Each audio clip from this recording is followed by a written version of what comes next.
Ingon na lang jud ko karon. Ang akong pabutan ang iyang lawas sa patay di naman jud ko mag-expect. Wala na koy mahimo igo ang kus pagilang.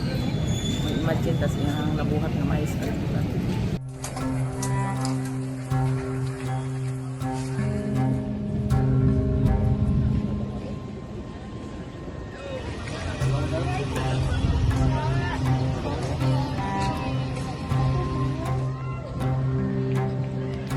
Isipan namin mag-tent dito sa sa Opal dahil sa mahirap po doon sa boarding house, then mainit, then delikado po doon.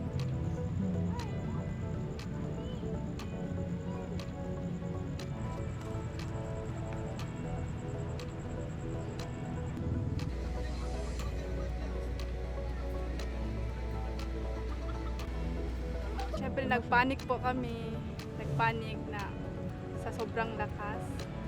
And then, yun po, natakot lang talaga kami, sobrang traumatized na naramdaman.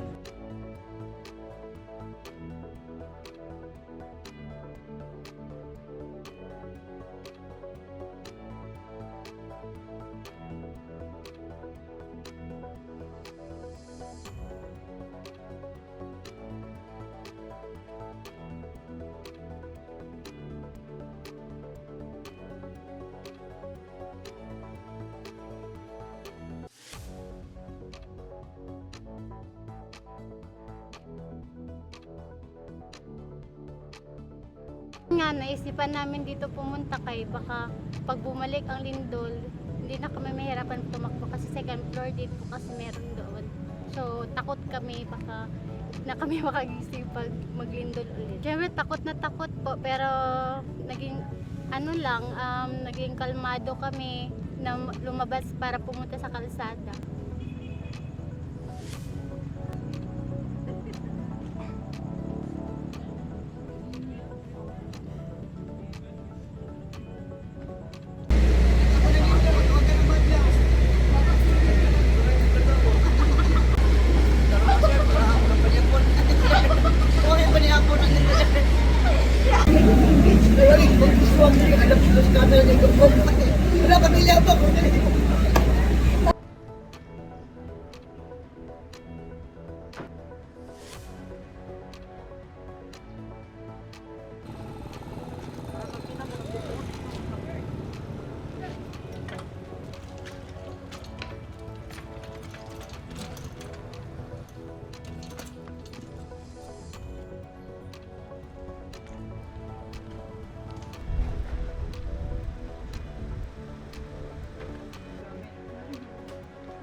Mga naiiwang gamit dun sa loob ng room na titira namin.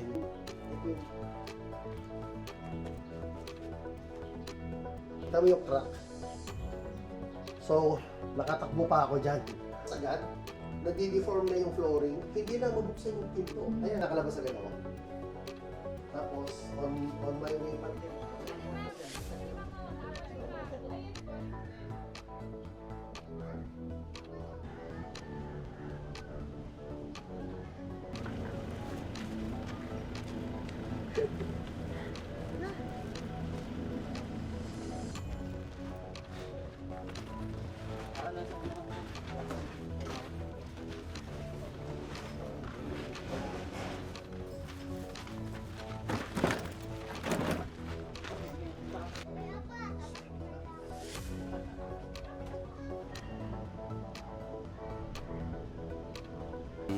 Apartment namin doon sa magnitude 7.8. So yung apartment namin kasi nagba-bar down na, naghihintay na mag-collapse. So kailangan namin na makakuha talaga lahat ng mga gamit. Yun po, parang back to zero talaga kasi siyempre yung kakayak.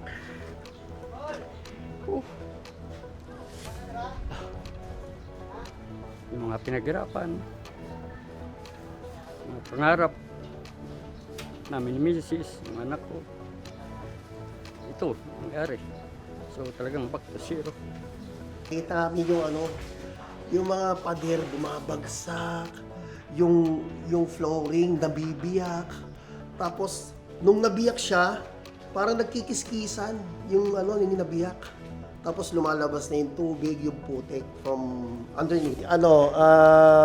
So yung sa nangyari niyan, yung building itself, mga units, hindi na tayong mapapakinabangan. So kailangan na i-demolish lahat as in ground zero, then put up another building or establishments. Kasi delikado na pagka repair lang. And yung mga lupa kasi hindi na siya stable. May mga biyak-biyak na eh. So hindi na, tingin ko, if ever na papaayos, baka pwede pa. Pero tingin ko, delikado na kasi mukhang andito yung fault line. Ang hirap kasi, dito na kami nasanay. Hirap, anong tawag ito? Mahirap abandonahin. Dito na kami nasanay eh. Tsaka dito yung pangkabuhayan namin. Pero, kailangan. Pero, hindi pa makapag-isip ng makapag-isip ng mabuti. Na blanco pa, trauma, lahat na.